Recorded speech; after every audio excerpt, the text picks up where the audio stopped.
آله وصحابته أجمعين. اللهم صل وسلم وبارك على هذا النبي المعطاء النعمة المسداة الرحمة المهداة وسلم تسليما كثيرا. فأما بعد، السلام عليكم ورحمة الله وبركاته. matenda amajivu ga Allah subhanahu wa ta'ala atendebwa matenda agatalimu bukendeevu bwonna, musabase okusaasana emirembe kw'ekitiibwa nabbi waffe Muhammadin sallallahu alayhi wasallama ne basahaba be na buli yenna n'amugoberera okutuusa olunaku lwe tulisinkana ow'ekitiibwa Allahu subhanahu wa ta'ala. Kutira omwoyo gwange n'egyammwe kubeera nga tutya Allah subhanahu wa ta'ala, nga tukola ebyo Allahu subhanahu wa ta'ala bye yatulagira okukola, n'okulekayo ebyo ow'ekitiibwa Allahu subhanahu wa ta'ala bye yatuziyiza okukola. Musomo gwaffe ogwa leero tugenda kubeera nga tutunuulira al-ilaaju wattadaawi fi l-Islam. Al-ilaaju wattadaawi fi l-Islam, okwejjanjaba mu Busiraamu. Okwejjanjaba mu Busiraamu. Wattadaawu, okwejjanjaba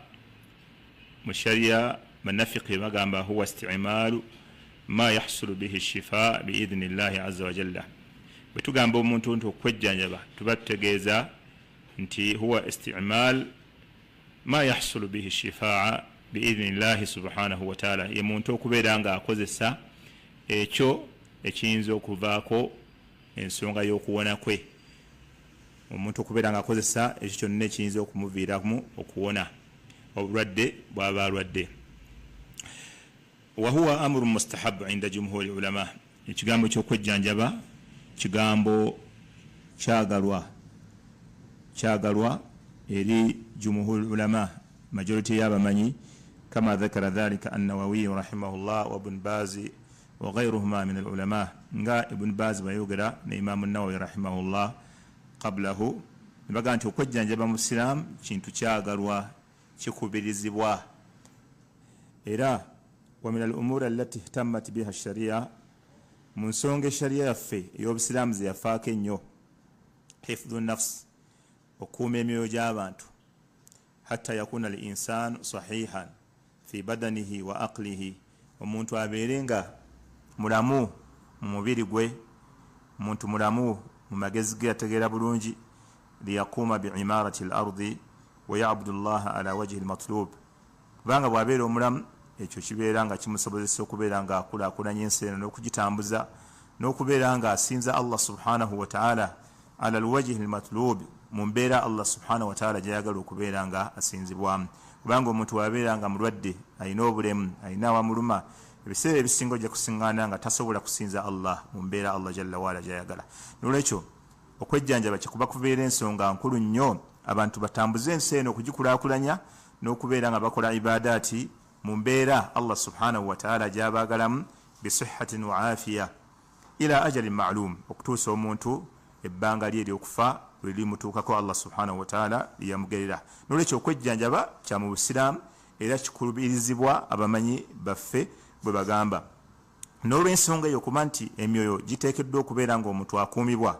nga mulamu, kyobalaba walidhalika hatha ash-shari'u ala hifdhi an-nafs, kyobalaba omuteesi w'amateeka Allah subhanahu wa ta'ala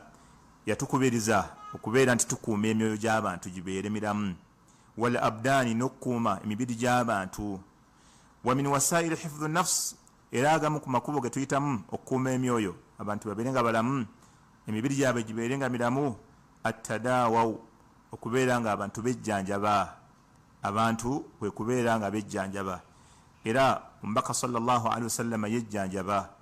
najjanjaba ne basahaba be. Okujjanjaba nkola ya mu Busiraamu. N'atakomaawo era n'atuwa essuubi okubeera nti bulwadde bwonna busobola okubeera nga buwonyezebwa biidhni llahi subhanahu wa ta'ala, kubanga Allah subhanahu wa ta'ala yabussaako eddagala. Tokola mu hadisi alladhi rawahu Imam Ahmad, hadisi yafulumizibwa Imam Ahmad mu hadithi ya Abdullah, mbaka sallallahu alayhi wasallam yagamba, ma anzala Allahu azza wa jalla daa, Allah tassanga bulwadde bwonna, illa anzala lahu dawa, okujjako nga Allah subhanahu wa ta'ala bulwadde obwo bw'abasiza aba yabusiza eddagala. Alimahu man alimahu asobola oddimanya oyo aba alitegedde, wajahilahu man jahilahu, ate atalitegedde asobola obutalitegeera. Naye ng'eddagala gyeriri, buli bulwadde bwonna Allah subhanahu wa ta'ala wabasizza aba yabussaako n'eddagala eribuvumula. Asobola Allah subhanahu wa ta'ala okuliyigiriza eyo gwaba yagadde okuliyigiriza,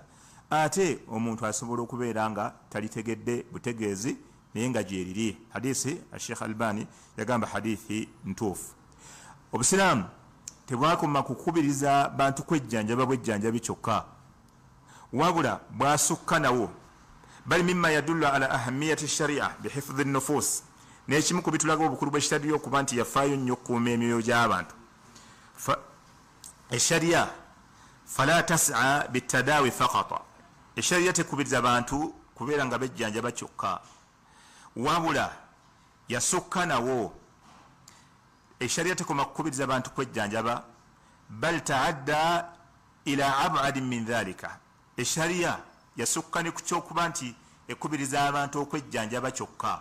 n'esukka waawo n'egenda ne ku leve endala eruwa wa huwa daf'u al-marad qabla wuqu'ihi. Esharia nga yatuuka n'okukubiriza abantu okubeera nga beekuuma obulwadde nga tebunnaba na kutuukawo. Kikulaga nti obusiraamu bwafaayo nnyo okukujjanjaba, okuba nti tebutunuulidde kyakujjanjaba kyokka, wabula bukubiriza n'okuziyiza obulwadde bwennyini buleme kutuukawo kubeera nga bukosa abantu. Walidhalika, n'olw'ensonga eyo kyova olaba qiila kigambibwa kyogerwa nti anna alwiqayatan khairu min alilaj,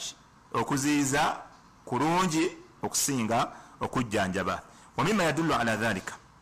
n'ekikulaga nti obusiraamu bwatuuka ku level nnene nnyo ey'okutuuka okuba nti nga tebunnalowooza kujjanjaba abantu baabo, wabula ate busooke butunuulira ate n'ekyokuziyiza obuziyiza endwadde zireme kutuuka ku bantu baabo. Mbaka sallallahu alaihi wasallama yagamba firra min almajdhumi firaraka min alasad, nabbi yagamba nti bw'olaba omuntu atuukiddwako obulwadde obusiigwa obukwata abantu abalala ng'ebigenge ng'oba olukuku, kubanga almajdhum bwaba nga bulwadde bwa mubiri naye nga busobola n'okutulako ebitundu ebimu ku muntu ng'ebyengalo oba ebyebigere. Kati nabbi sallallahu alaihi wasallam n'atuga nti bw'olaba omuntu oyo ng'akwatiddwa obulwadde obwo mudduke nga bw'odduka empologoma. Ekigendererwamu ki? Kuziyiza obulwadde buleme kubeera nga oba olyawo bukukwata. Si kyekyokka, mbaka sallallahu alaihi wasallama mu hadithi ze yasomesa yagamba nti ng'ayogera ku taawun, yagamba nti idha samitum, bwe mubanga mumuliddeko, idha samitum bihi bi ardh, bwe mubanga mulina ensi gye muliddemu taawun kawumpuli nga mwali, fala taqdimu alaihi, temugendanga mu nsi mwe muwulidde. Wa idha waqaa bi ardh, ate taawun kawumpuli bwagwa mu nsi yonna, wa antum biha, nga mubadde mu nsi eyo mwe muli n'agwamu, fala takhruju firaran minhu, temufuluma olw'okuba nti mudduka kawumpuli aleme bakwata. Wano nabbi sallallahu alaihi wasallam alaze amakuba ga mirundi ebiri nga gonna gakuziyiza ndwadde zireme kutuuka ku bantu. Erisooka, idha sami'tum bihi bi ardh, singa muwulira obulwadde obusobola okuva ku muntu ne bugenda ku muntu omulala, ne mumuwulira bi ardh nti bulina ensi gye bulimu, fala taqdimu alaihi, temugendangayo. Amakulu ayagala kukuuma mmwe abakyali abalamu muleme kugenda eri kubeera nga musiigibwa obulwadde. N'agamba nti ate wa idha waqa bi ardhi, obulwadde bwe bugwanga mu nsi yonna, wa antum biha, nga mwe muli mu nsi eyo mwe muba bugudde obulwadde obwo mwe buba bugudde, yagamba nti fala takhruju firaran minhu, temudduka, nti olw'okuba mudduko ekibambulira ky'obulwadde. Era wanaatiisa ate oba olyawo nti mummwe musobola okubaamu abakwatiddwa obulwadde ate ne mubutwalira abantu abalala abatakwatiddwa. Kati gwe obulwadde buba bugudde mu nsi nga mwoli, olina kusigala mu nsi eyo mwoli era mwe bugudde, n'osaba Allah subhanahu wa ta'ala ng'olina obukkiriza obwannamaddala nti la yusibaka illa ma kataba Allahu lak, tewali kiyinza kutuukako okuggyako Allah tabaraka wa ta'ala ekiyagerera. Bwe buba bukutuuseeko Allah subhanahu wa ta'ala nga yabukugerera, bujja kukwata era bujja kubeera nga oba olyawo buwona, oba bujja kubeera nga bufuuka ensonga eyo Allah subhanahu wa ta'ala okubeera nga akujjulula. Ekyokusatu kikulaga nti obusiraamu bwafaayo nnyo okutuusa n'okuziyiza nga tebunnaba kulowooza ku byakujjanjaba, kwekubeera nti hadithi eyogerwa Amru an abihi annahu kana min wafdi Thaqif rajulun majzum فأرسل إليه النبي صلى الله عليه وسلم ارجع فقد بايعناك رواه الترمذي في سننه وكذلك ابن ماجه. Amru anyumya nti abantu bajja group nga nnene evudde mu Banu Thaqifa ne bajja wali Nabbi Muhammad sallallahu alaihi wasallam nga bazze bamuwerera olw'obusiraamu. Mulwadde bila shakka omutima gwe gulimu obulwadde bwetaaga iraaji bwagala ddagala kubujjanjaba. Waliwo omuntu ng'alinayo obulwadde hubbul maali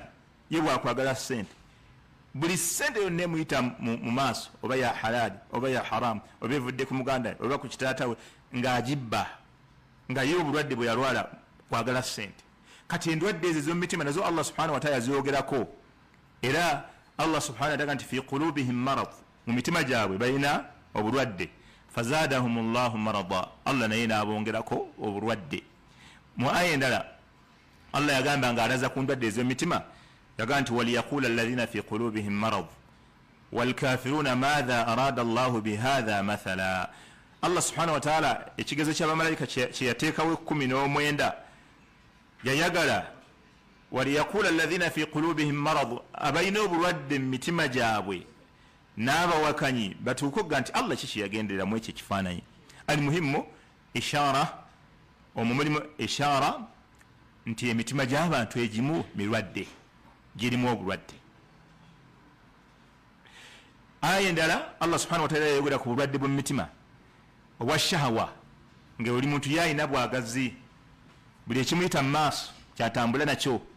Fayatma'u alladhi fi qalbihi marad, yali agamba bakyala ba Nabbi nga abagaana okusitula amaloboozi n'abagaba lwaki, kubanga omuntu alina mu mutima gw'obulwadde oba oli awo ajja kukemekkerera, ajja kutabuka, ajja kufuna ekizibu. Eyo qismu min aqsam al amradi, muteeko mu miteeko egy'endwadde nga gwo omutima gwa muntu gulimu obulwadde. Gusobola okubaamu obunanfuusi, gusobola okubaamu obulimba, obulyazaamaanya, oshiriki, okugatta ku Allah. Ezo nazo ndwadde ziri mu mitima tosobola kuziraba. Alqismu thani, omuteeko ogwokubiri, wa huwa almaqsuud fi hadha albath, era nga gwe tugendeera amradul abdani, endwadde ezikwata emibiri. Mulimu abantu abamu nga balina endwadde, era ffenna tulwala, buli muntu asobola okulwala. Wakad dhakaraha subhanahu wa ta'ala wa ashara ilayha fi kitabihi al-aziz, era ezo endwadde nazo ez'emibiri ezikwata mu mubiri nazo Allah subhanahu wa ta'ala yazoogerako mu Qur'an fi iddati mawadi', mu bitufo bingi ng'akola ishara nti abantu basobola okuba nti emibiri gyabwe girwala.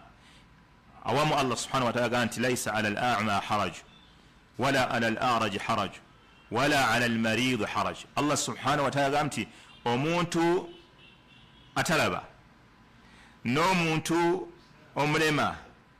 n'omuntu omulwadde, amakulu omulwadde w'omubiri, ng'omubiri gwe mulwadde, tebalina mutawaana ne baba tebasobodde genda mu jihaadi. Olwaki? Olw'obulwadde. Omuntu asobola okuba nga alina obulwadde bwa mubiri nga tebumusobozesa kutambula wadde ogenda okukasuka ennyago okulwana mu kkubo lya Allah subhanahu wa ta'ala. Era obulwadde obw'omubiri Allah subhanahu wa ta'ala yabwogerako mu aya ey'okusiiba, ne mu aya eya hijja, ne mu aya eya wudu. Mu aya ey'okusiiba Allah subhanahu wa ta'ala nti faman kana minkum marida, oyo yenna abeera nga mulwadde mummwe, aw ala safarin, obanga abadde mu lugendo, fa iddatun min ayamin ukhra, alye olw'obulwadde buno bwalina mu mubiri gwe. Olwo tebuli mu mutima, buli ku mubiri, tasobola kusiiba. Oyo alye ekisibo bwe kiggwako abeere ng'ali wa munaku endala. Wakadhalika naga nti faman kana minkum maridan aw bihi adhan min ra'sihi fa fidya, omuntu yenna bw'abanga alina obulwadde oba alina ekinakuwaza kuki min ra'sihi, ku mutwe gwe. Amakulu omuntu asobola okubeera nti takkirizibwa mu mikolo gya hijja kubeera ng'asalako enviiri, naye ng'alinamu obulwadde nga enviiri alina kuzisalako. Kati waaba asazeeko enviiri talina mutawaana, Allah subhanahu wa ta'ala yamuwa olukusa okubeera ng'akkirizibwa okusalako enviiri. Olwaki? Olw'obulwadde bw'aba alina. Wakadhalika n'emikolo emirala naye oluvannyuma n'awa fidiya. Wakadhalika ne mu kufuna wuzu, okufuna wuzu omuntu asobola okulemesebwa okukozesa amazzi naye ngaekimulemesezza okukozesa amazzi lwaki alina obulwadde ku mubiri gwe. kyekyo Allah subhanahu wa ta'ala kyeyakolako ishara naga nti wa in kuntum marda bwe mbadde balwadde. Allah nayogera obulwadde ng'ategeeza obulwadde obw'okumubiri obuyinza okulemesa omuntu okweyira amazzi oba okunaaba oba okugatuusa ku mubiri gwe. naga nti wa in kuntum marda bwe mbadde balwadde aw ala safarin oba mbadde mutambula muli mu ngendo aw jaa ahadu minkum min algha'it oba omumwe agenze mu kabuyonjo aw lamastum nisa oba mubadde ne bakyala bammwe walam tajidu ma'an nemba nga temusobodde kufuna mazzi fatayammamu sa'idan tayyiba mwetukuze n'ettaka ettukuvu amakulu mukole tayammamu. kyenjagalamu nti Allah subhanahu wa ta'ala yayogera ku ndwadde ez'emibiri. endwadde zisobola okubeera nga abantu ze balwadde imma za mu mutima, oli alina obulwadde mu mutima, oli asobola okubeera nga alina obulwadde nga buli mu mubiri. ensonga eyokusatu atadawi min hadhihi al-amradi, twejjanjaba tutya endwadde ezo kubanga endwadde za miteeko ebiri. waliwo endwadde ezo mu mitima nga bwe twogedde, waliwo endwadde ez'omubiri nga bwe nzoogedde. twejjanjaba tutya endwadde ezo mu nzijanjaba eyaffe ey'obusiraamu? omuntu akozesa makubo gi okubeera nga yejjanjaba n'asigala nga yejjanjabye nga tanoonya enzikiriza ye ng'asigadde musiraamu nga tabuuse ensalosalo z'awawa ya kitiibwa Allahu subhanahu wa ta'ala. atadawi min hadhihi al-amrad, okwejjanjaba mu ndwadde ezo yakun ala hasabi kulli marad, kusinzira ku bulwadde bwe tujjanjaba. omulwadde mu shariya jjanjabwa okusinzira ku bulwadde obuba bumuluma. famathala, omuntu alina obulwadde nga bwo buli mu mutima, buli mu mwoyo gwe. famathala, ng'alina bulwadde bwakulimba, tusobola kumujjanjaba na mpiso wadde naddagala y'amakerenda wadde rukuya wadde okumunywesa omwetango n'omululunza, wabula oyo omujjanjaba naki? oyo omujjanjaba nama warada fi kitaabi llahi subhanahu wa ta'ala min annasaihi walmawa'idh, oyo omujjanjaba na Qur'ani, bigambo bya Allah subhanahu wa ta'ala. obulwadde bw'obunanfuusi oli bw'alina tosobola bujjanjaba na mululunza, tebujja kuwona. obulwadde bw'obutambuze muntu bw'abeera bw'alina tosobola kubeera nga omujjanjaba na mpiso naawona. olina kumujjanjaba na Qur'ani, olina kumujjanjaba na kumubuulirira na kumusomesa bizibu birimu ekyo na kwewala makubo agayinza omutuusamu ekyo. omuntu eyalwala obulwadde bw'obunanfuusi bw'ensaalwa nga ye bwe yalwala otumujjanjaba naye nakyuma tumuteeka mu mashini tumukebera abada, oyo tumujjanjaba na Qur'ani na hadisi za mbaka Muhammadi salawatullahi wasalamuhu alaihi. obulwadde obwokubiri bwe bulwadde obwa emibiri, obulwadde obw'emibiri ng'omuntu mu mubiri gwe afunyemu obulwadde, afunye obulemu, afunye obukosefu, oyo naye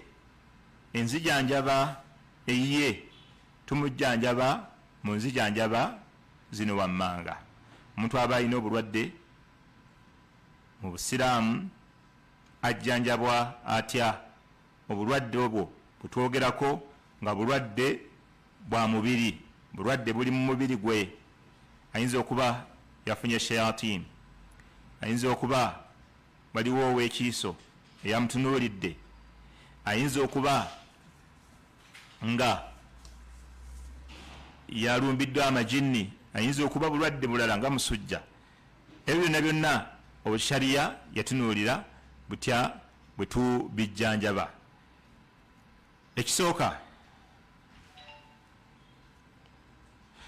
enzijanjaba esookera ddala mu sharia kwe kubeera nga tujjanjaba abantu bilkitaabi bima warada fi kitaabillah yeyo abamanya abasinga oba abantu aboogeza abasinga gye bakazaako al-ilaaju birruqya okwejjanjaba ne ruqya okwejjanjaba ne ruqya omuntu bw'abeera nga mulwadde obulwadde bwonna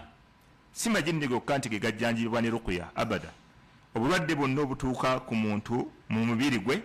asobola obujjanjabisa ruqya kagubeere nga musujja kagubeere nga mutwe kalubeere nga lubuto obulwadde bwonna obukwata omuntu ku mubiri abasobola okubeera nti abujjanjaba ne ruqya okwejjanjaba ne ruqya omuntu alowooza mangi mubasiraamu balowooza nti waliwo baseeka abakugu abalina okusomera abantu ruqya bokka ng'era balowooza nti seeka gundi bwakusomera ruqya oba owonye seeka gundi bwatakusomera ruqya oba ofudde ruqya ashariya buli musiraamu yenna akkirizibwa era asobola okubeera nga yejjanjaba nayo kasita ategeeza enzikiriza ye n'obwesige bwe mu Allah subhanahu wa ta'ala. Era ruqya ey'omuntu gye yeesomedde ye kennyini yesinga okubeera ey'amaanyi okusinga egye bamusomedde, kubanga eno omuntu gye yeesomedde eraga nti omuntu ono alina thiqa mu Allah subhanahu wa ta'ala, alina obwesige mu Allah, eraga nti anna hadha shakhs yatawakkalu ala rabbihi, eraga nti oyo omuntu yeesomedde ruqya yesigamira Allah, yaruju shifaahu, era akakasa nti Allah yawonya buli yenna omuntu lwaba atuukiddwako obulwadde n'atasooka kunoonya buyambi mubalala n'asooka kulowooza nti ye kennyini asobola okwesabira Allah neyeesomera Qur'ani, Allahu subhanahu wa ta'ala n'amusuusa, eyo yerimu ku makubo agasookerwako kubeera agali safe nti omuntu oyo ajja kuwona biidhnillahi tabaraka wa ta'ala. Ayi muntu yejjanjaba ne Qur'an, ekisooka biqiraati al-Fatiha, omuntu kusoma suratu al-Fatiha. Ruqya esinga ekyasoose okubeera nti enamba emu ye suratu al-Fatiha ffenna gye tusoma, oba alhamdulillahi rabbil alamin okutuusa gyekoma, eyo ruqya ekyasinze okubeera ey'amaanyi mu kwejjanjaba mu busiraamu. Era ky'oba olaba abaagigezaako bangi nga Sheikhul Islam Ibn Taymiyyah rahimahullahu ta'ala yayogera n'agamba nti yalwala obulwadde obwamukosa nga takyasobola kubaako kyeyeekolera, naye n'asoma suratul Fatiha yokka n'agiddiŋŋana nga bw'anywa amazzi ago okutuusa Allah subhanahu wa ta'ala yamuwonya ka allam yakun bihi bas, n'abeera nga atabaddeeko mulwadde ku ssaawa eyo. Si yekka n'omuyizi we Ibn al-Qayyim rahimahullah. Ibn al-Qayyim anyumya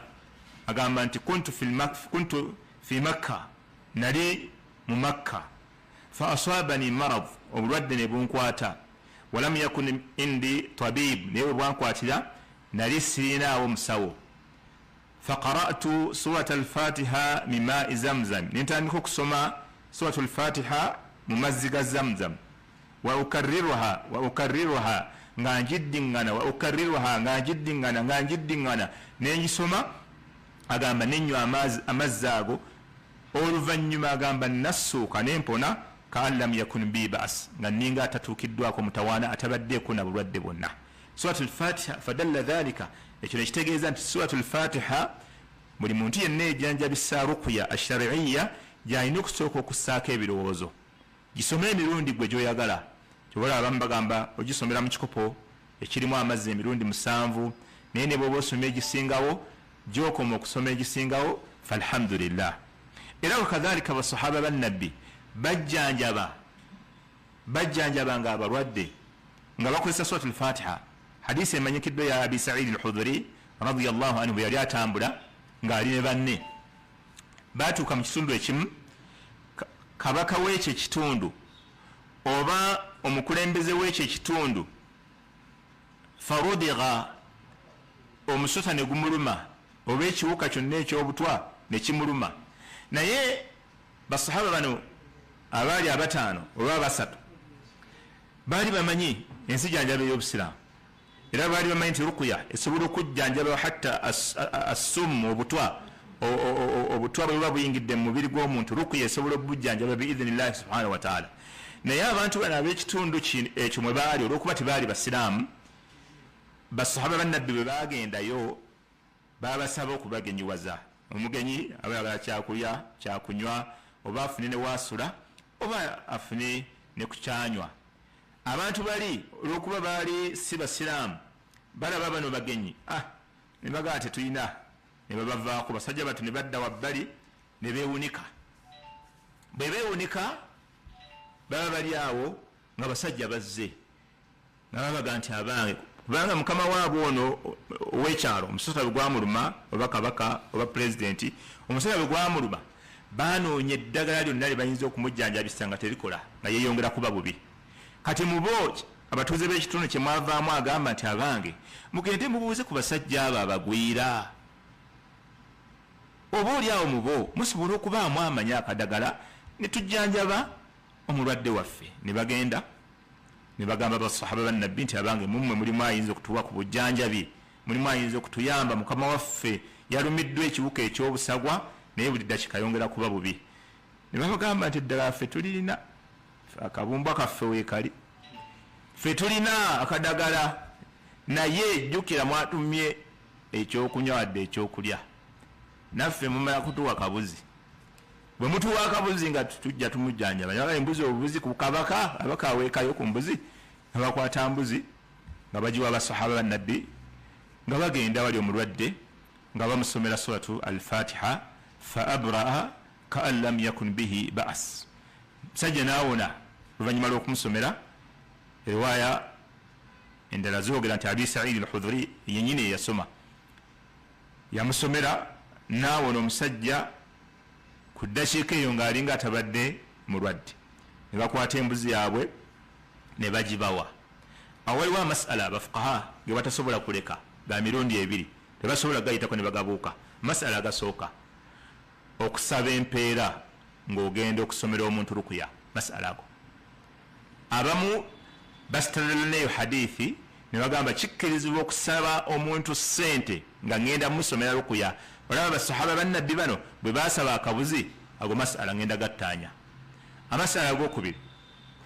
okusomera rukuya atali musiraamu. abaffe tukkirizibwa okusomera rukuya atali musiraamu. okuddamu kwe kuno masala agasooka omuntu nzikirizibwa okuteekawo sente ezessalira nti nze buli ajja okumujjanjaba osooka wali wa sekuritale oteekawo 3, bw'omala 3 ng'oyingira wano nga seeka akusomera rukuya. ekyo ekikolwa tekimanyikiddwa mu baakulembera abalongoofu. ekyo ekikolwa kiri bid'a. kati bwe kibeera ng'ekikolwa ekyo kiri bid'a mu bufunze tekikkirizibwa. tekikkirizibwa kuba nti ogenda kusomera muntu rukuya, ate omuntu gw'ogenda okusomera rukuya n'osooka omujjako ssente. lwaki tekikkirizibwa? baseeka ba rukuya tebakunyiigire? baseeka ba rukuya tobalumbye? nze sibalumbye, besomesa umma. lwaki tekikkirizibwa? eyo hadisi temulimu bujulizi butulaga kusooka kumujja ku muntu kasente netukola ki? netumusomera rukuya. temulimu bujulizi mu eyo hadisi. basahaba bannabbi ekyo kye baakola, genda osome ebitabo bya fiqh, kiri min baabi al-ju'li. baabi al-ju'li, hadha min baabi al-ju'li. baabi al-ju'li kyeki? al-ju'li ekiyitibwa ju'li kyekyo nga bwolaba yusufu kye yakola. ekikopo kye kyabula naga nti waliman jaa bihi himlu ba'ir, waliman jaa bihi himlu ba'ir, anandeetera ekikopo kyange ekyo ngenda kumuwa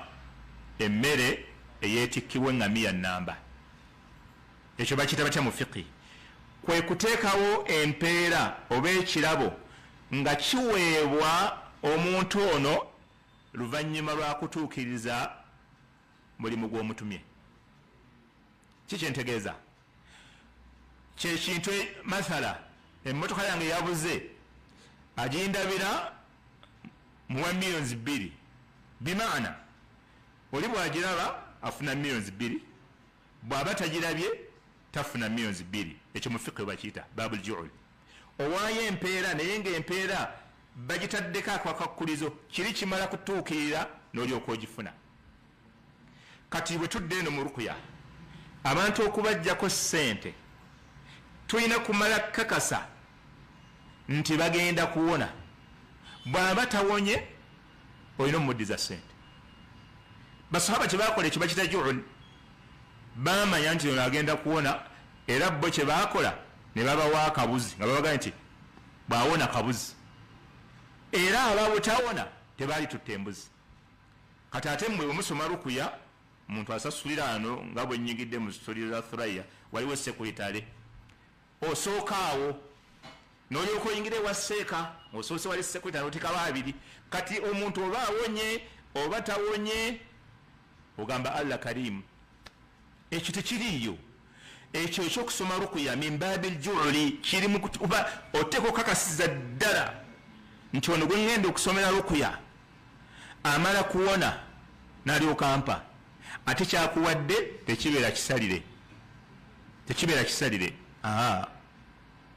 oteeka okukakasa nti ngenda kumuwonya then n'alyoka akuwa empeera era ekyo Sheikh Muhammad Mukhtar Shinqiti mumanyi waffe bwe yali asharaha ekitabo Zadul Mustaqna amasala ago yagagenda wala nnyo nannyonnyola ensonga eyo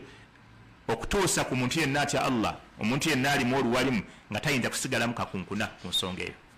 n'olwekyo rukuya tegibwako ssente nga tunasomera muntu ate ekyokubiri okusomera omuntu rukuya min baabi taawuni ala albirri wattaqwa gwe mulyango gw'okuyambagana mu bulungi ne mu kutya Allah subhanahu wa ta'ala omulyango gw'okuyambagana mu bulungi ne mu kutya Allah subhanahu wa ta'ala tegugibwako ssente kubanga kyova olaba bannafiki bayawula emiryango waliwo baabu lkafaala waliwo baabu lkafaala waliwo baabu lbayi washira baabu nika ebyo byonna byonna ebitabo abamanyi babiteekawo gwe kasita ogamba nti ndi kafiiru oba ndi wakiiru oba ndi waliyu bamanyi mulimu ki gwokola ng'osasulwa mulimu ki gwokola nga tosasulwa famatha tosobola kubeera kafiiru wa muntu ng'oli yakutaddewo nti nkolera kino ngabira muwala wange n'ogamba nti alina okusasula olw'okuba wamugabidde muwala we nedda waliwo emirimu nga tegisasulwa mu shariya nga shariya kimanyikiddwa tegusasulwa ssente obugooba okoze so rukuya okubeera ntitugenda kusobera abantu nga bamala kusasula ssente ekyo tekikolebwangako mu baatukulembera abalongoofu ekyokubiri bwe mba muwadde eddagala era tasasula bw'oba olina eddagala lyomanyi ngaomulwadde asobola oddikozesa n'olimuwa akusasula essente naye okusasula alfatiha gy'omusomera ne ayatul kursiyi abada tekikkirizibwa kubeeranga akusasula ssente masala g'okubiri okusomera rukuya atali musiraamu kikkirizibwa kubanga eno nzijanjaba tuba tuli mu kujjanjaba omuntu yenna tumujjanjaba sawaun musiraamu oba si musiraamu wakadhalika nga bwolaba ba ahlul kitaabi abaaliwo ku mulembe gwa nabbi Muhammad sallallahu alaihi wasallam nabbi sallallahu alaihi wasallam yabagamba nti wali mutawaana okujjanjaba bwe mubeera nga mukozesa ebyo ebiri mu kitabo kya Allah ekigambo kya Abubakar Siddiq Abubakar Siddiq yakyogera waliwo omusajja omuyudaaya ng'ajjanjaba muwala we Aisha Abubakar n'amugamba tewali mutawaana kasoobera ng'omujjanjabisa biri mu kitabo abamanyi banyonyola ekyo kigambo kya Abubakar ne bagamba nti kasaaba ng'amujjanjabisa ebiri mu kitabo kyabwe ekya Tawulaati ebitaakyusibwa kubanga ebiri mu Tawulaati ebitaakyusibwa gaasigala nga mazima naddala eby'okujjanjaba abayudaaya tebaabikyusa mu kitabo kyabwe kubanga beetaavu bakujjanjabwa era kyobola bwe baabijjanjabisanga abantu baawonyezebwanga ku lw'obuyinza bwa Allah tabaraka wa taala era oyo omuyudaaya yajjanjaba Aisha Abubakar n'amugamba tewali butawaana kasobola ng'omujjanjabisa nabiri mu kitabo amakulu ebiri mu kitabo kyammwe ebitaakyusibwa idhan kitegeeza tukkirizibwa okujjanjaba omuntu atali musiraamu nga tumusomera rukuya enzijjanjaba abasiraamu eya rukuya eyagala nnyo okwegendereza basiraamu abajanjaba abantu kyobola bagezesiddwa n'ebigezo bingi teri muntu ajjanjabye bantu ng'akozesa rukuya n'abuuka ensalosalo za Allah okujjawo ng'agezeseddwa n'ebigezo bingi abajjanjabye abantu abajjanjabi abantu mu nzijanjabi ya rukuya netome batabuuka nsalosalo za Allah era olwaleero bakyali bulungi era olwaleero bwe basomera abantu Allah subhanahu wa ta'ala abasuusa naye abantu abafuula rukuya nti mulimu gwetongodde mulimu gwa kukozesa kusaba sente empitirivu mulimu gwa kuteekamu bukodyo mulimu gwa kusooka kweyambisa majinni kubanga abo nabo webali waliwo abantu nga bo beefuula nti basomi ba rukuya bakugu naye nga beeyambisa majinni shayatin ebyo ebitabo nabyo gyebiri ebiyigiriza amajinni waliwo ekitabo kyoyinza okusoma nga kisomesa amajinni nga kikusomesa n'enkozesa yaago nga kisomesa kikuyigiriza amajinni era abantu bangi babikozesezza olwaleero bagamba nti oli seeka ajjanjaba abantu ajjanjabisa Qur'ani naye nga bwogenda okumwetegereza tajjanjabisa Qur'ani ate naye akozesa amajinni lwakuba yambadde Qur'ani ayambadde enkofiira n'ateekawo Qur'ani n'ateekawo n'obulaadi n'ateekawo n'omusaala ogw'Emakka ne Madiina n'ateekawo n'amazzi ga Zamuzamu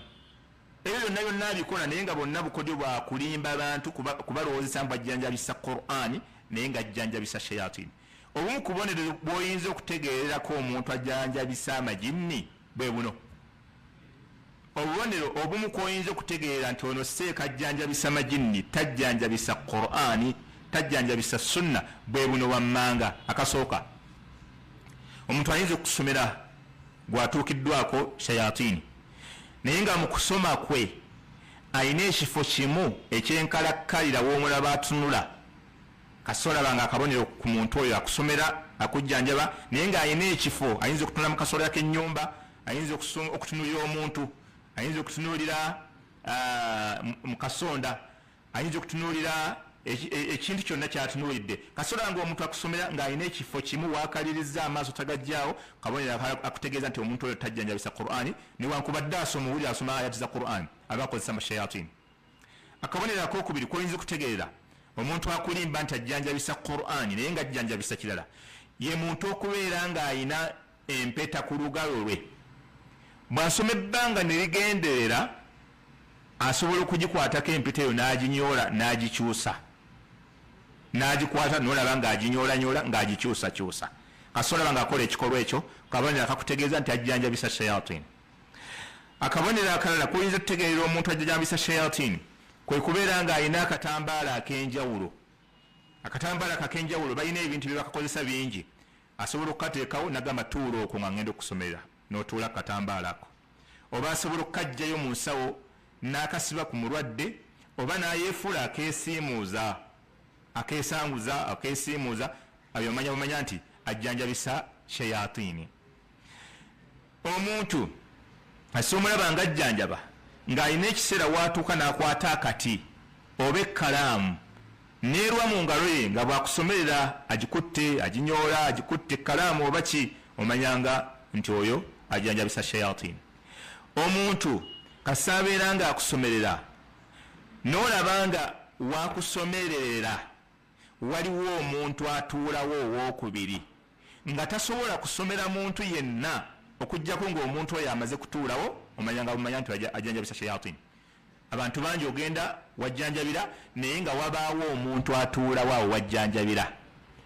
ng'omuntu oyo tasobola kutandika kusomera muntu yenna mulwadde mu mbeera zonna okujjako ng'omuntu oyo amaze kutuulawo omanyanga nti oyo akozesa shayatini tajjanjaba na Qur'ani wadde hadisi z'omubaka salawatullahi wasalaamuhu alaihi bino tubibabuulira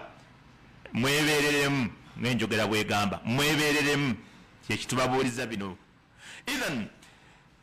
abantu bano abakozesa shayatini nga beerimbika mu Qur'ani ebintu ebyo babisoma ne babiyiga era waliwo ekitabo kyosobola okusoma ne bagamba soma erinnya lino emirundi 8,000 erinnya eryo bakuwa okusoma mu kitabo ekyo liba linnya lya jjinni era erinnya eryo bw'olisoma 8,000 we giweerera weppa ogenda okuwulira wooba otudde nga waliwo ekintu ekikutuddeko ku mubiri gwo libeera jjinni ekkulu nga lizze nga likubuuza oyagala tukuyambe mu ki era owulira ng'oyogeragana naye nalyo kasooba ng'oyogedde obukwakuzi bayinza okugamba emirundi 3 5 kasojimalayo ogenda okulya ku mubiri gwo nga waliwo ekikutuddeko nga kikubuuza tukuyambe tutya ng'ogamba nti nze nsomye Qur'ani abantu tebawona njagala munyambe ng'omulwadde bw'ajja nze nsomayo ebigambo bisatu naawona. Nze njagala munyambe ng'abalwadde bagenda okujja wano wendi nga mmaze okutegeera nti waliwo ajja ne gundi era osobola okugenda wali seeka agambye nti aseeka asomerera amajinni muba mutuddeawo abantu 3-4 n'abagamba mwefunzeemu akaawo waliwo agenda okuyingira era mu ddakiika emu gwekula nga waliwo omuntu azire oyo waabaawo ejjinni eryamuweebwa nga ddyo litambula mu eriya emwetoolodde yonna ne likebera mu mamotoka ne likebera ku bodaboda ne likebera buli ntambula yonna abali ku bigere ne limanya omuntu ajja kati ne likomawo mangu ne likwatagana ne kaliina emuliko ne limubuulira nti waliwo omuntu ajja bwati ne bwati weewuunye mwana watulinza n'okusukkawo ne limubuulira ne gyavudde ne limubuulira n'ekizibu ekiri eka era agenda okutuuka nga mwefunze waliwo ajja ng'atuula nga mugayo munne avudde zizala ng'avudde zizala ddala wali omuti enkuba oyasudde omuti nga mwalabye n'ekizibu ky'omuti omusajja amanya nti ngenda kuwona olaba omusajja ategedde ebinkwatako nga tannaba nakunsomera kati ono mukugu naye nga bambi akozesezza amajinni ge gamubuulidde kati amajinni ago gye gali lino senkagale bwe lijja limutuulako limubuuza tukukole tutya oyagala tukuyambe tutya nti tugenda kukuyamba naye buno bwe bukwakuliza tugenda okukuyambira ogenda tuwaaye olunaku lumu oba ennaku 2 mu wiiki ezo ziba zaffe tetwagala okole ku muntu yenna era kasitootuuka ng'ewa seeka yenna ne bagamba nti luno olunaku ddo takola ng'omanya ako kagatte ku biri ebyasoose luno olunaku takola wabaawo olunaku amajinni lwe gamusaba nga ddo lulwe lwamajinni ye yawula n'abeera mu nnyumba ng'atudde ne shayatini ze takola oba lwakusatu naddala olwokusatu olwo balwesibako nnyo olwokusatu kasobola seeka takola lwakusatu oyo muveeko weebereremu genda ku mulala totawaana seeka atakola lwakusatu aba ayina ebizibu kati sowulira amajinni gasobola omusaba olunaku mu wiiki amajinni gamubuulira ne gamuga kakati ffe bwe tunaabanga tukuyamba tugenda kukozesa oyo omuntu olina omuyitanga abeerewo bw'omutunuulira bwoti ng'onaawona agamuvaako gamugamba bw'obeeragala tukuyambe gwe sooka osome okwate ku mpeta bw'okwata ku mpeta eyo gye bayita gundi koodi olwaba agayise ne gajja kuwona omulwadde abadde omulwadde gakwata gali agaliko akatambaala koodi esobola okuba yakatambaala bibiri obudda byenbagamba najjayo akatambaala bwati n'akeesiimuuza ng'olwagayise naye nga abadde asoma Quran n'akwata epeeni n'aginyolanyola bwati olw'empeta ng'olwagayise oba n'atunula mu kifo kasi atunula bwati n'akaliriza amaaso nga tagajja mu kasonda ng'olwagayise nga gajja bwe tuyinza nakutegeera ti abadde akozesa shayatini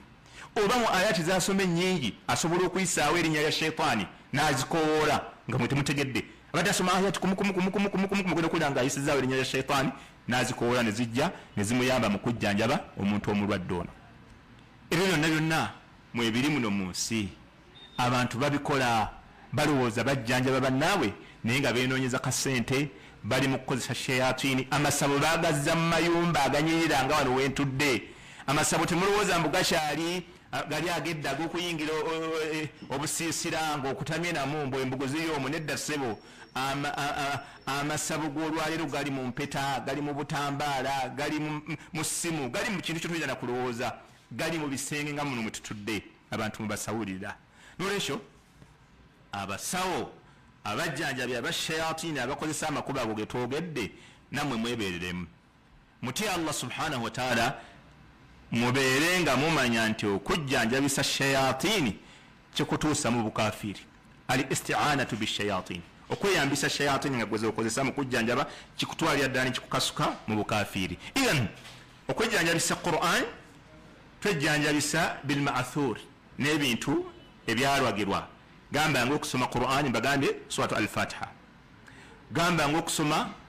ayat al-Kursi taqra ayat al-Kursi osoma ayat al-Kursi soma ayat al-Kursi gweke nyini omulwadde Allah subhanahu wa ta'ala bi'awnihi wa bitawfiqihi Allah subhanahu wa ta'ala huwa shafi'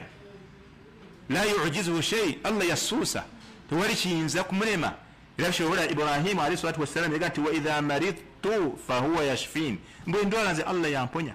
Allah subhanahu wa ta'ala yekaya awonya so si seeka so si Qur'ani gyosoma era neyenzikiriza omuntu alina okuba nayo Qur'ani gyensoma si yegenda okumponya wabula Qur'ani ngisomanga kkubo mu makubo agayitibwamu okuwona Allah subhanahu wa ta'ala namponya Qur'ani yo si yewonya Allah subhanahu wa ta'ala yawonya ekyokusatu osoma almuawwadhatain nga baziyita almuawwadhatain essula ebbi ezakka olw'okujjanjaba nga ddala y'ensonga ezissizza era bw'osoma essula ezo ojja kuzisinga nga zireke ayati ennamba zaazo byebifundikwa omusajja yali aluze nabbi muhammadi sallallahu alaihi wasallam bye yakozesa ebifundikwa byennyini omubaka sallallahu alaihi wasallam wallahi bamuloga era kino kitegeere muganda yawe nti eddogo likwata buli muntu yenna limukwata tolowooza mbu waliwo bwe litakwata naye obuzibu bwe buli bwe limala okunkwata nejjanjaba ntya awo wali obuzibu naye ffenna tukkaanya nti amajinni sayati eddogo lisobola okukwata omuntu era bwe tuba tusomesa bino tutegeeza nti abasiraamu amajinni gabakwata gabakwatira ddala ebyekika ebyewaabwe bisobola okumulumba lubaali n'amutigomya emyaka 4 ng'amulemeddeko naye obuzibu bwe buli yejjanjaba atya shayatini bwe zijja ne bakusimbira eddagala ku mulimu w'okolera wejjanjaba otya awo wali obuzibu awo mu kujjanjaba kuno osigala oli musiraamu oba osigala obuvuddemu mbaka sallallahu alaihi wasallam omusajja omuyudaaya yamuloga omusajja omuyudaaya bw'aluga nabbi yamuloga mu ndoga gye baakakasa nti yali yakikugu nnyo atya yakwata ekisanirizo bisanirizo bya nabbi muhammadi sallallahu alaihi wasallam ebimu byasaniriza n'akijjako amannyo n'addira enviiri mu nviiri za nabbi muhammadi sallallahu alaihi wasallam n'azisiba mu kisanirizo n'afunana ebidagala ebirala n'abisiba n'asiba ebifundikwa n'abitwala n'abissa wansi w'ejjinja mu mazzi subhanallah mu luzzi ate wansi w'ejjinja eyo eddagala gye yaliteeka okumanya eddagala lyali lya mutawaana omubaka sallallahu alaihi wasallam lyamukosa okumanya lyamukosa nabbi yatuuka ku extent nti oluusi aba nga alina kyayagala okukola n'alimu okikola ate oluusi aba alina ekintu kyataakoze n'ajjukira ng'eyakikoze bawe ekyokulabirako nti oluusi yalowoozanga nti abadde ne bakyala be mu nsonga z'obufumulo naye nga tannabaako nabo kaga eddagala ne limuyisa bubi Abu Labid oyo eyaluga nabbi muhammadi sallallahu alaihi wasallam nabbi amala ebbanga gwanvu mu butuufu ng'obulwadde obwo bumuluma era obulwadde obwo bwamukosa obw'omusajja oyo eyamuloga okutuusa allahu subhanahu wa ta'ala n'amutumira bamalayika babiri abayeebase allahu subhanahu wa ta'ala n'amusindikira bamalayika babiri malayika emu nejja emutuula ku bigere endala neemutuula ku mutwe kati malayika eri ku bigere neebuuza nadde ali mutulo yeebase naye alaba ekirooto malayika eri ku bigere neebuuza eri ku mutwe nti omusajja yabadde ki omusajja yabadde eri ku mutwe neddamu nti rajulun mashur musajja bamuloga musajja yalogebwa rajulun mashur eri ku bigere eddamu neebuuza man alladhi sahirahu ani yamuloga eri ku mutwe neyogera erinnya ndoza ya Abu Labid bwe mbaserabidde ti yamuloga naye eri ku bigere neebuuza bima sahirahu bihi yani ma alladhi ista'malahu fi sahrihi yakozesa kinga amuloga malayika eri ku mutwe neddamu nti yakozesa amannyo g'ekisanyirizo n'enviirizo mbaka sallallahu alaihi wasallam bamalayika ne bagenda mbaka salawatullahi wasalaamu alaihi n'azuukuka bwamala okuzuukuka n'ayita Ali ibn Abi Talibi n'ayita ne sahabi omulala n'abagamba mugende mu luzzi bwe ruti musena amazzi gonna agalimu then musitulewo ejjinja mugjewo ekiriwo ne basitula ne basena amazzi ne basitulawo ejjinja ne bajjayo ebifundikwa 11 omusajja be yali asibye okuloga omubaka Muhammadi sallallahu alaihi wasallam yapangisa bawalabe be basiba ebifundikwa nga babisibiramu eddagala bukifundikwa bakisibiramu eddagala mbaka sallallahu alaihi wasallam Allah n'amusaako essula zino qul a'udhu birabbil falaq ne qul a'udhu birabbi nnas nga zirina ayati 11 ng'ebifundiko ebyali bisibiddwa ku ddagala eryalogesebwa mu kuloga Nabi Muhammad sallallahu alaihi wasallam nga buli aya gyasoma ng'ekimu kisumulukuka nga buli aya gyasoma ekimu kisumuka. Nolwekyo idhan zino essuula zo za kapapasire wakujjanjaba tekigwana musiraamu kugayalira zino ssuula zino zokka zisobola okukumala ne bwe batatunuulidde essuula ndala mu kwejjanjaba gw'omusiraamu kasitooka kasa ti Allahu subhanahu wa ta'ala agenda kubeera nga anzisuusa. Ekyokubiri mu kwejjanjaba ezibadde ayati za Qur'an twejjanjabisa sunna z'omubaka Muhammad salawatullahi wasalaamu alayhi tusobola okwejjanjabisa fakad thabata ani nabii sallallahu alayhi wasallama kiva ku nabbi yennyini sallallahu alayhi wasallam yajjanjabanga basahaba be wakadhalika naye yennyini Jibrilu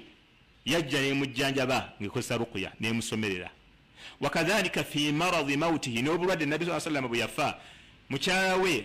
Aisha radiyallahu anha yamusomeranga ruqya. Aisha yakwatanga ekibatu kya nabbi kyennyini n'abanga kyasomeramu nga afujjafujjamu ku bulusu n'akikozesa n'asiiga nabbi olwa baraka eziri mu mukono gwa nabbi ensonga ki gwe yakozesanga nga nabbi emulwadde ne Aisha yamujjanjaba asomera mu kibatu kya nabbi bw'amala n'amusiimuula. Kyenkugambye nabbi sallallahu alayhi wasallam ogw'omusujja ogwali gumuluma nti ruqya ejjanjaba ku bulwadde bwonna kasaba babuze tandika okwejjanjaba ne ruqya. Nabbi Muhammad sallallahu alayhi wasallam bwe bamuleeteranga abalwadde yasomanga edduweeno yabasomeranga edduweeno ne bawona. Era edduweeno weewuunye nze kennyini nali ndabyeko ku muntu gwe baagisomeranga wendi naawona ng'alinga atabaddeko na mutawaana naye nga baamusomera ayati za Qur'ani ennaku 2-3 ne zigaana naye omu ku baaliwo n'amukwatako bw'ati n'asoma edduweeno n'atandikirawo okwogera na buli kintu kyonna nadda engulu. Edduweeno nabbi bwe baamuleeteranga abalwadde era sahabi agamba nti omu mu ffe bwe yalwalanga twagenda ewa nabbi n'atukwatangako n'omukono ogwa ddyo n'asoma ebigambo bino naga nti adhhib albasa ay Allah jawo mutawana adhhib albasa ay Allah jawo mutawana rabba nnas gwe mukama w'abantu bonna washfi erosuuse owonye anta shafi gwowonya la shifaan illa shifaauka tewali kuwonyezebwa okujjako okuwonyezebwako. Era eyo hadithi eri mu Bukhari ne Muslimu ekikulaga obutuufu bwayo. Nabi Muhammad sallallahu alaihi wasallam basahaba be yabasomeranga edduwa eyo nga bakola ki abajjanjaba obulwadde obwabanga bubatuuseeko. Okwejjanjaba kuno okwa ruqya tukwejjanjaba n'okwejjanjaba kuno okwebikoola kwenzijako simanyi bannaatuuka kwa hijama kubanga jumana yo tandise tugobagoba kati. Okwejjanjaba kuno twejjanjaba mu bintu bibiri. Ruqya bajijjanjabisa mu bintu bibiri. Ekisooka lidaf'i albala wal amrad. Ruqya tugikozesa ne twejjanjaba nayo mu kuziyiza endwadde nga tezinnaba natutuukako. Omuntu asobola okwejjanjaba ne ruqya nga aziyiza buziyiza ndwadde naye nga tezinnaba nakumutuukako ng'akozesa ruqya. Kyobalaba ye abantu gye basoma naye nga tebakiteerako na budde nti ye ruqya azikaaliza okumakya n'akawungeezi mwana wattu ye ruqya yennyini. Eyo lwamanyi lwaki tugikozesa? Tugikozesa lidaf'i albala wal masaib, kuziyiza mitawaana n'ebizibu wal amraadi n'endwadde ezaali badde zikutuukako n'ogamba a'udhu bikalimati llahi tamma a'udhu bikalimati llahi tamma min sharri ma khalaq. Neewogomeri n'erinnya lya Allah erijjuvu ery'ekigambo kya Allah ekijjuvu antaase buli kintu kyonna ekikoze eki kyeyatonda. Endala bismillahi alladhi la yadurru ma'a ismihi shay'un fil ardi wala fis samaa wa huwa as-sami'ul alim. Eyo adhikari ezo zemva okugamba bismillahi alladhi la yadurru ma'a ismihi shay'un fil ardi wala fis samaa wa huwa as-sami'ul alim. Omuntu okusaba Allah tabaraka wa taala nga weekingiriza naye akutaase buli kyonna buli kizibu kyonna abamanyi ezo dhikiri zenva okwogera ebbiri a'udhu bikalimati llahi tamma min sharri ma khalaqa ne bismillahi alladhi la yadurru ma ismihi shay'un fil ardi wala fis samaa'i wa huwa as-sami'ul alim. Abamanyi baziwaako obujulizi ne baga nti a'udhu bikalimati llahi tamma wa hatta bw'osoma ekitabo kya Fathul Majid ne nannyini kyo kennyini yayogera mu kitabu ekyo jakusinganamu nga sheikh agamba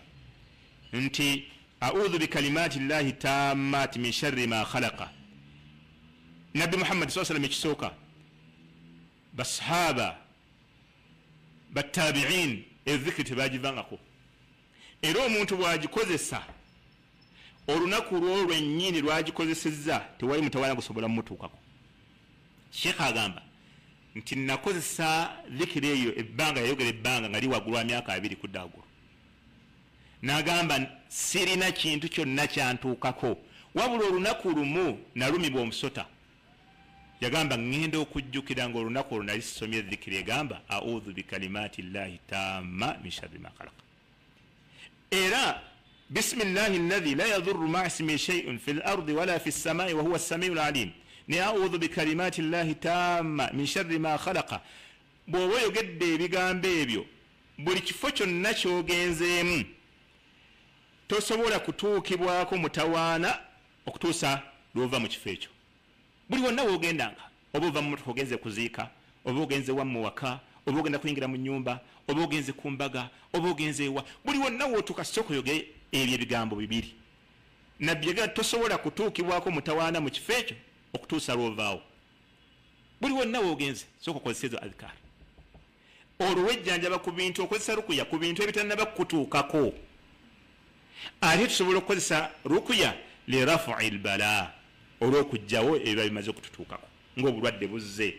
Obulwadde bumala okutuukako okozesa rukuya ng'obwedda ze njogera, ate okwejjanjaba okuvaako. Rukuya ekozesebwa nga tuziyiza twejjanjaba ku bitannaba tutuukako, ate rukuya ekozesebwa okugjawo obulwadde obuba bumaze okutuuka ku muntu.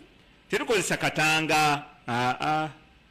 Olina akwata katanga n'akateeka mu nnyumba mu mulyango n'agamba ako katangira bizibu. Adhikazi zitangira ebizibu yake si katanga. Gwata katanga olaba wakatemye ku ttale ne katasobola kwetangira nako ne kakkiriza ne bakatema ne kajja ne kabeera wakati kanaatangira kika kabaabuwe. Ebyo byonna bigwana okutunulibwa omuntu mu tawhidi. Okukwejjanjaba na Qur'ani ne hadithi z'omubaka Muhammad sallallahu alaihi wasallam. Enzijanjaba ey'okubiri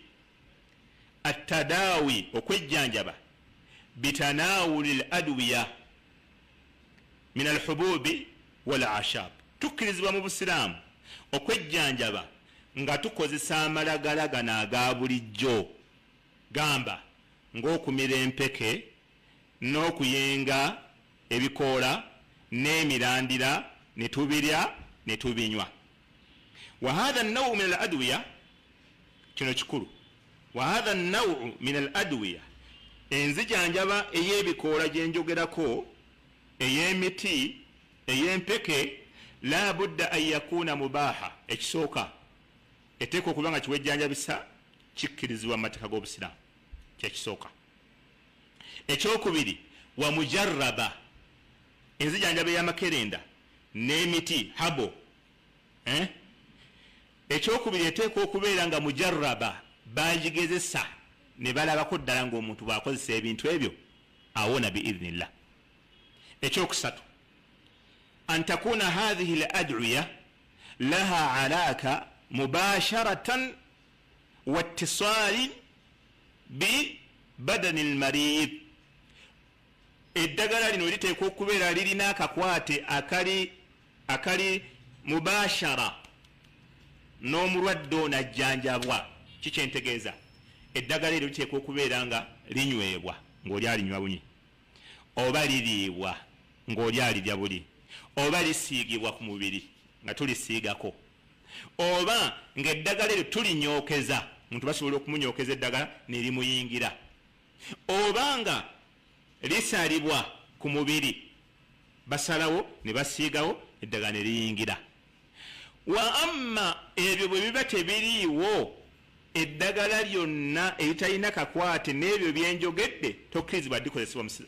dikozesa Musiraamu. Kyokulabirako oli agamba kyeddagala eryo ndikuwadde, naye bw'oyagala oddikozesa omala kutuuka mu kisasi ky'ennyumba n'oyimiririza okugulu kumu n'olyoka olinywa, totawaana. osiibula nga busiibuzi nga nti nkuvuddeko seeka kasoolya akakwakulizo konna akafaanana bwe kato eddagala lino ndikuwadde naye bw'oba ogenda oddinywa olina kulinda ssaawa 9 ez'ekiro n'ogenda ku kabbuli ya kitaawo n'ofukamira n'onywa totawaana kasoolira nti eddagala lino ndikuwadde lyakwesiba naye munnange olyesiba mu nnaku zino olunaku olw'13 n'olw'14 n'olw'15 lw'osula mu kagoye ako akagoye ako kajja kuyamba naye ate tokozaayozanga nnyo mwezi okozaamu omulundi gumu kasoolira akakwate konna ku ddagala nga kakwakulizo kagamba sooka olikole kino sooka olikole kino tewali babalimba mbuolweza luleeta emikisa eno naaba olweza ojja kufuna emikisa kati weewuunye weebuuze kakwate kyakaliwo wakati w'okunaaba olweza n'emikisa kubanga emikisa albarakat kiri maanawi albarakatu emikisa maana ibarat maanawiya ibarati z'emikisa kigamba albarakatu shay'un maanawiya albarakatu maanawiya emikisa giri makulu kati kyobula ebireeta emikisa nga bwe twabisomesaako wano emikisa tebagunywa tebagunaaba bunaabi tebagubuuka kasolaba omuntu nga kuwadde ddaga naga nti oyagala kukola bakasitoma bajje nam tayeb twala kana akagoye okalaba kateeke mu mulyango gw'edduuka lyo kabuuka emirundi 3 ng'obuuka odda kyennyuma totawaana obuuka ogira kyennyuma nodda booti ng'omanya eddagala tewali eddagala lyonna kasaba kuwa obukwakulizo abantu biina abaana naye balina irizi bazisibye mu biwato endala ziri ku mikono bw'obuuza akakwata akaliwo wakati wa irizi n'obulwadde obuli mu mubiri nga tekaliwo omanyanga bumanya mwana wa kitange eddagala terekkirizibwa kubeera nga okozesa omusiraamu okujjanjaba naye nalyo omuntu yenna wamima yadullu ala jawazi tadawi bil adwiya atabiiya mulimu abantu abagamba nti tetukkirizibwa kumira ddagala nze nsoma busomi adhikari nsoma busomi ya akhi wesigamire allah nga bwokozesa eddagala tukkirizibwa okuteekawo ensonga zetuyitiramu okwejjanjaba then twesigamira allah subhanahu wa ta'ala era ekitulaga nti ebikoola omwetango omululunza emiti empeke tukkirizibwa bikozesa era birimu eddagala allah subhanahu wa ta'ala agati wa awha rabbuka ila nahli allah subhanahu wa ta'ala yatumira enjuki an ittakhidhi min aljibali buyuta ebeerenga ezimba ennyumba zaayo muki mu nsozi wa mimma yarishu nembantu ebintu bye baalirira ng'emizinga n'ebirala thumma oluvannyuma bwe bali okuzimba allah n'ajajagira thumma kuli min kulli thamarat oluvannyuma genda olye buli kibala buli muti olyeko fasluki subula rabbika dhulula yakhruju min butuniha sharabun mukhtalifun alwanuhu fihi shifaa'un linnas oluvannyuma enjuki bwemala okubeera nti egenda eridde buli kikoola buli kimuli buli muti neenuunako ejja kufulumya enjuki ezo zifulumya mu mbuto zaazo sharabun ebyokunywa ekyokunywa mukhtalifun alwanuhu nga kiina kkala za njawulo gwe mubisi gw'enjuki fihi shifaa'un linnasi ng'omubisi ogwo gulimu okuwonyezebwa eri abantu inna fi dhalika mazima ekyo la ayatin liqaumin yatafakkarun kabonero kanene nnyo kakulu nnyo eri abantu abafumiitiriza allah subhanahu wa ta'ala n'atubuulira nti nno ekisooka mulimu ebintu bibiri omubisi gw'enjuki gulimu eddagala gunywebwa bunyweebwa kyola gulina akakwate n'omubiri ekyokubiri muno mulimu tambihi allah okutubbirako nti enjuki eno gyagisindisa owuliddeyo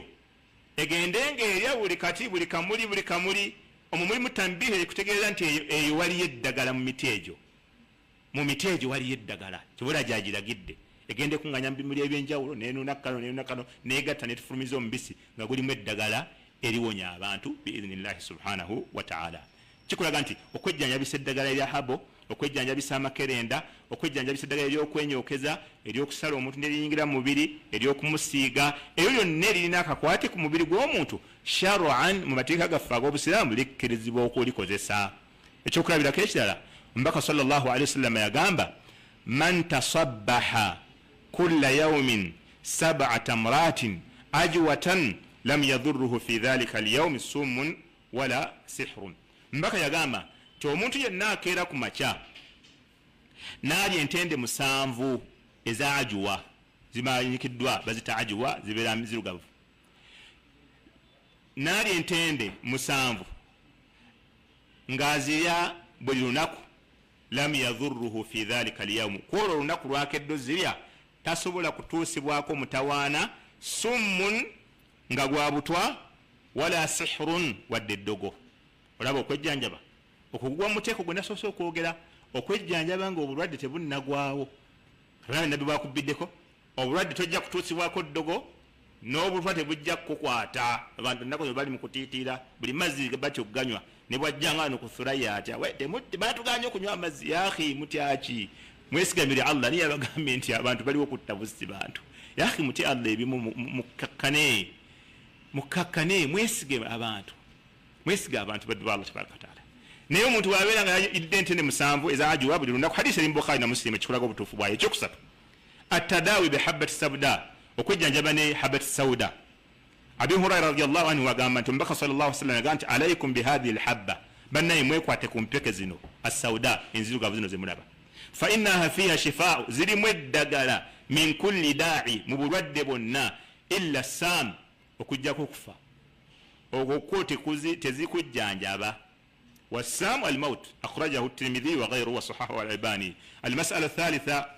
أمسألة غانا غوكساتو ngenda galeka olwobudde gagamba nti hukumu tadawi bil haram ngenda gakonako ikhtisara mu bufunze kale. ekirala okwejjanjaba tukirizibwa okwejjanjaba ne ebintu byonna ebigwa mu kategori eyo gyenjogedde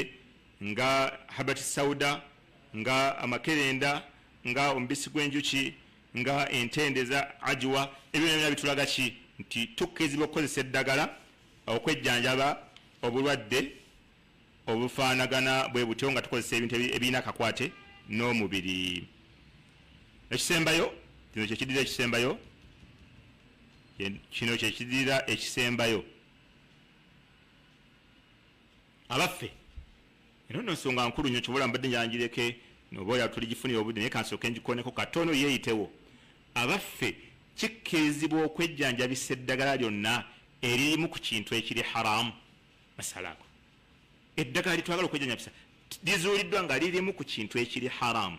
eddagala eryo likkirizibwa okukozesebwa. amanyi bayawukana ku masala ago ebigambo bibiri. ekigambo ekisooka kino kyo tekiriiko njawugana. tetukkirizibwa kukozesa ddagala lirimu kintu kiri haramu nga tewali bwetaavu. ekyo tekirimu njawukana tukizze wabbali. bwe waba tewali bwetaavu tetukkirizibwa mu mbeera yonna eddagala lirimu haramu lirimu ku mwenge lirimu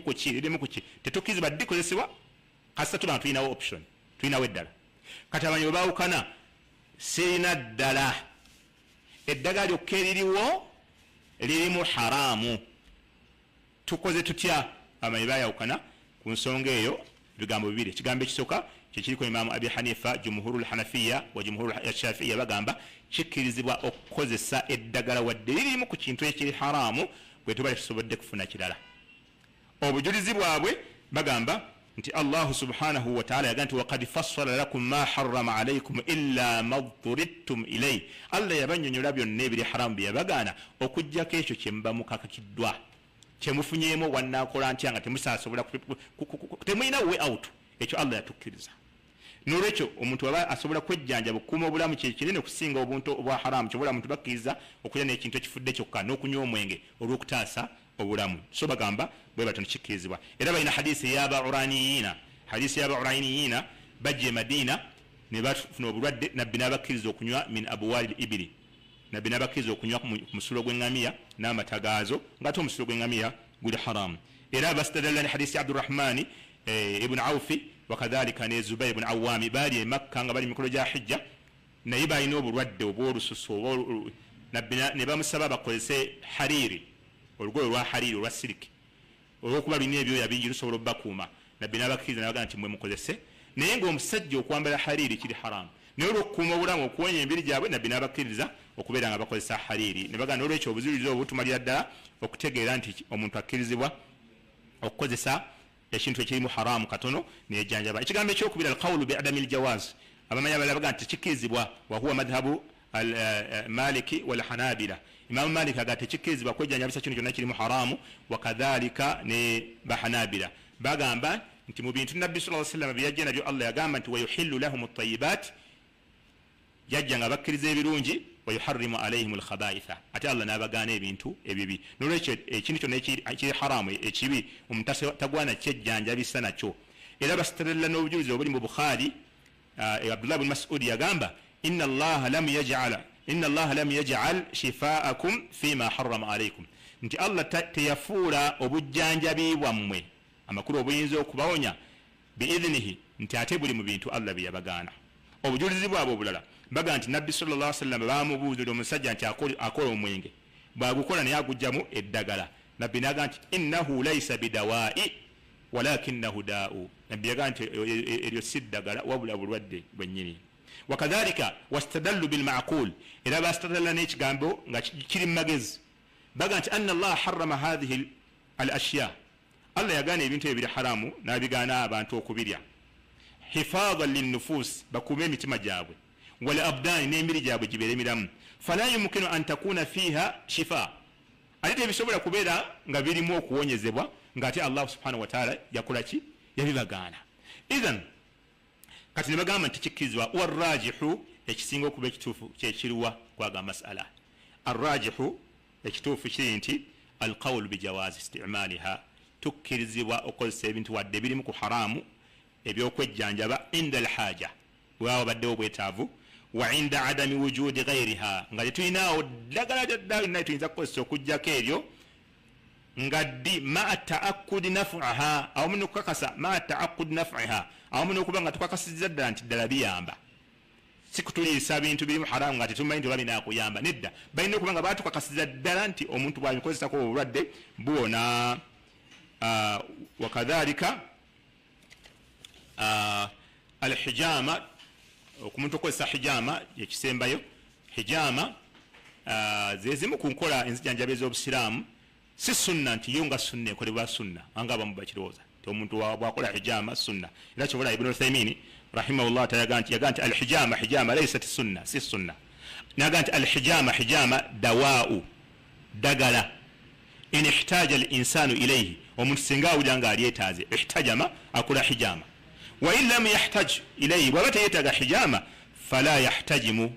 tagwana kuba nti akola hijama nti nze nkola hijama nkola sunna ya nabbi sallallahu alaihi wasallam nedda hijama ekozesebwa nga obwetaavu obuyina era kyoba olaba yo ina omugaso era omumanya ayitibwa khatabi rahimahullah yaga nti alhijama mubaha nungi ekkirizibwa wafiha nafu era erina omugaso wasalaha n'obulungi lil abdani eri emibiri gy'abantu hijama eyo obeera nga ogikozeseza hijama kyekikwe kulumika bakusala ku mutwe n'awantu balina ebifo bye basalamu ne bateekawo ekikompe ne kinuuna omusaayi ogwo guba gwononese eyo yemu ku nzijanjabe ez'obulwadde naddala obw'omubiri omubaka sallallahu alaihi wasallam okana sallallahu alaihi wasallam yahtajimu nabbi yagikozesanga idha aswabahu marad yabanga atukiddwako obulwadde kasuda ng'okulumibwa kw'omutwe wanahwe n'ebifaanana ebyo nabbi omutwe bwe gwamulumanga ng'akozesa hijama naye akola hijama ateekwa kuba khabiru naawe bw'oba ogenda okukolako hijama kakasa gwogenda okukolako hijama nti amanyi byakola kubanga waliwo obuzibu nabbi sallallahu alaihi wasallam nti man tatabbaba omuntu yenna yeefuulafuula omusawo walam yu'lam minhu tibb naye nga tamanyikiddwa mbu yali abaddeko omusawo fahuwa dhaminu bw'asala omuntu amuliwa omuntu okwefuula omusawo n'okuba omuntu empiso nemumenyekera omuliwa ekyo kigenda eri abasawo bonna omuntu n'obeera tonnayiga kulongoosa n'ogwa ku baana b'abantu n'obasala mbumugezesa muyigira ku bantu abasawo mu kutya allah eno hadisi bw'ogiwulira tobola shekh muhammad mukhtar shinkiti bwe yashara hadisi eno subhanallah yagitwalira obudde buwanvu omusawo omusiŋŋaana yakoze akalwaliro akake naddira omwana tannayiga busawo olw'okuba yagende mulago n'ateeka omwana siŋŋaana omwana atudde mu ofiisi n'omwana mutemi wa nnyama naye yamubeererawo ekigambo ekikwata n'obulamu bw'obuntu kyobalaba balina omusawo gwe bayita nti ono musawo akola ku ndwadde zonna ayina maalumaati amma kati ekintu kyakisa obulamu bw'omuntu kiriko okufa n'obulamu kiriko okusasula bweoddira omwana owa senior 4 olw'okuba muwalawo n'omutuuza mu woofiisi n'agaba abantu eddagala n'abawa eddagala buli atuuka eka yasesema abaana bona ne balwala ekyalo kyonna ne kirwala waliwo omusawo omu yatuuka n'okungamba nti ffe tulina we tutuuka ne tugamba buli musaayi gwonna kati gwe tugenda okufulumya nguteeka okufuluma nga gulaga infection ne tukikola emyezi ng'esatu mutye allah jabbabonyereza tugenda kukomawo biidhinillahi subhanahu wataala olwokuba ejjuma esembedde tusaba allah subhanahu wataala atuwe okutegeera ebigambo ebyogeddwa tusonyiwe ensobe zitusobezza nga abantu abeere nga atuwa okuteeka obusiraamu bwaffe mu nkola okwejjanjaba n'omuliro okweyokya waliwo abejjanjabisa enjokyo oli ayokya bookya okwejjanjaba okwo okwokokya omuntu ng'okozesa muliro oba kyuma nakwo tekukkirizibwa okuggyako nga oyitasobodde kufuna bujjanjabi bulala okuggyako obwo wakadhalika waliwo n'abejjanjabira eri abasamize ng'oli ejjanjabira eri basamize ejjanjabira eri abasamize ne bana bennagambye babayita ru'asaul kuffaaru alladhina yadda'una an-nubuwa abakulembeze b'abakuffaaru abagamba mbu bo bannabbi musiraamu agenda wa nabbi gundi amusabireko musiraamu agenda wa nabbi gundi amujjanjabe oba ogenze mu ssabo okujjanjaba ako kubeera kuli haramu ojja kufunamu n'omusango n'obulwadde buyinza obutawona obujembu oba okoze هذا والله أعلم وصلى الله وسلم وبارك على عبده ورسوله محمد وعلى آله وصحابته أجمعين وصلى الله وسلم وبارك على عبده ورسوله محمد وعلى آله والصحبه أجمعين والحمد لله رب العالمين. نعم شيخي